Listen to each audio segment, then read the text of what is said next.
Je pense qu'on va être à l'heure des choix. On peut se réjouir que la santé soit sur la table des discussions politiques pour l'élection présidentielle, parce qu'il faut trancher entre deux modèles. Un modèle étatisé à l'anglaise, qu'on essaie d'installer depuis 25 ans, depuis la loi Juppé, et puis un modèle de rénovation du modèle français qui décline le triptyque républicain. Donc là, il y a un vrai choix politique à faire. C'est aux citoyens de défendre. Si les médecins libéraux veulent perdurer dans le système, je pense qu'ils n'ont pas le choix entre les deux modèles. C'est vraiment le deuxième modèle qu'il faut privilégier.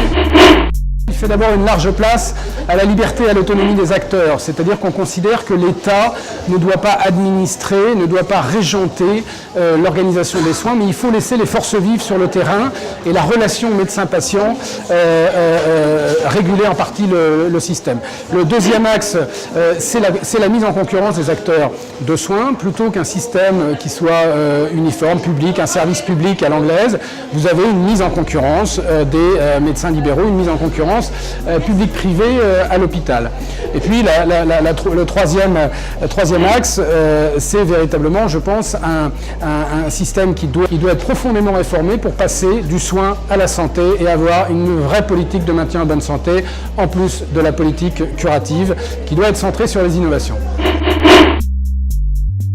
Les dermatologues ont subi le manque de transformation du système, puisque si je prends un exemple dans la télémédecine, clairement vous êtes très en avance et vous pouvez faire de grandes choses en matière de télémédecine, mais le système administratif vous empêche véritablement d'aller en avant, ce qui freine l'amélioration de la prise en charge.